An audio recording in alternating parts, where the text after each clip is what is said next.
Alright, ladies and gentlemen, Fab's in the house, and today I'm in the house with the Reate K2 knife here with me for a review, and we're gonna analyze the look, the sound, and the feel of this bad boy. But first of all, let me say a huge thank you to my buddy Branding for sending this guy along, so I'm able to share my impressions with you. And second of all, don't forget to like this video, and don't forget maybe to subscribe to the channel if you're enjoying this kind of stuff that I'm bringing to you. So let's check the size of this guy in centimeters this time. It's gonna be 22.5 centimeters, but also I'm gonna do it in inches because this guy is gonna be 8.8 inch overall in length with a, let's say, 4-inch long blade, but cutting edge is going to be maybe 3.9, which translates into a 10 centimeters long blade, or 12.5 centimeter long handle, which is roughly 5 inches or 4.9.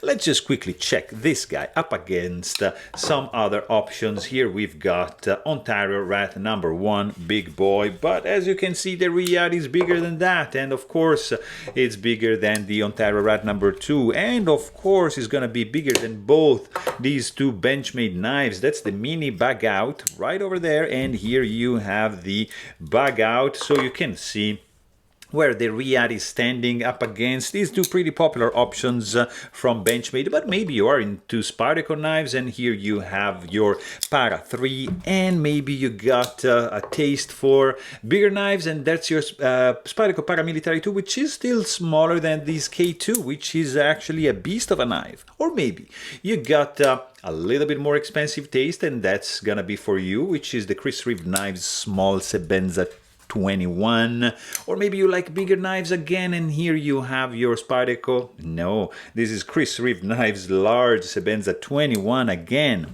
Or maybe you got even more expensive tastes, and here you have your Shirogorov Sienkiewicz design Kami Flipper next to the Koenig Knives Arius Style 55, that's generation 4, but again, this guy is bigger than these two frame locks, both titanium, amazing ones. And what else can I show you guys? I'm gonna show you this bad boy. Over here you have the Shirogorov Custom Division F95 Antique, and another size for you, it's the Hation, also from Shirogorov, also Custom Division right there. And I mean, let's go ahead, you know the drill. This is a big knife. It's the Reate Knives K2, designed by j.a.c.k, and it's a titanium frame lock, stone washed, made in China, with a price tag of $325, around in that ballpark.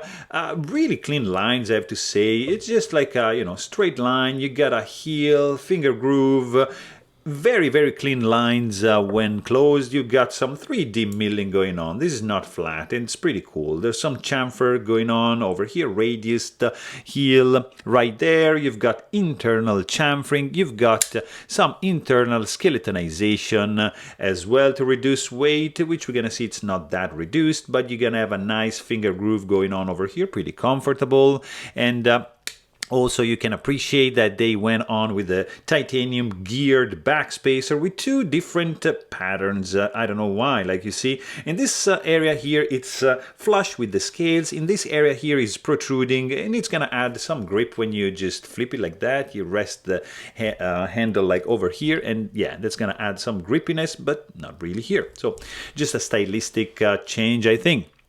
And then you've got, of course, like this tip, which is protected by the backspacer. You're not going to be able to snug it anyways. There is a lanyard hole option over here, which reminds me a little bit of Curtis F3, or maybe like something like Hinder, you see, like something like in those, along those lines.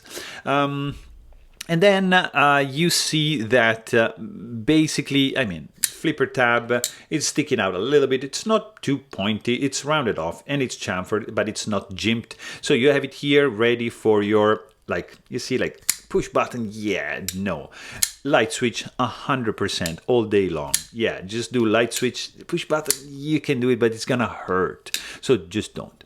And then you've got a stainless steel lock face insert, which is screwed in from the outside. You have a integrated over travel stop bar like built in into the lock face insert.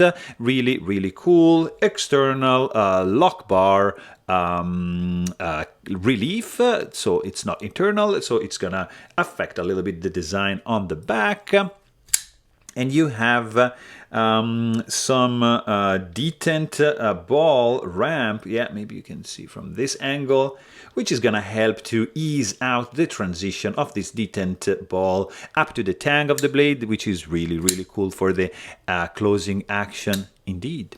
Of course, you've got the titanium pocket clip, which is tip-up carry only. It's not reversible. It's just not ambidextrous. It's just gonna stay here. And there's one point, one just screw over here because this guy is indented. So it's keyed in. You can just swing it around. So that's pretty cool. Very cool pocket clip tension, but I feel it's a little bit too short. And this much knife is gonna be sticking out. So that's just my opinion. Also, it's stone washed and 3D milled to match the scales, of course. You've got a pretty cool blade, to be honest, Tanto. You've got some nice jimping, which resembles the jimping here at the back spacer. Pretty short, but it's actually functional. And then there's some chamfering going on right next to the jimping, and then it stops and just evolves into a swedge up to the tip of this Tanto blade with a flat grind tip and hollow grind primary bevel.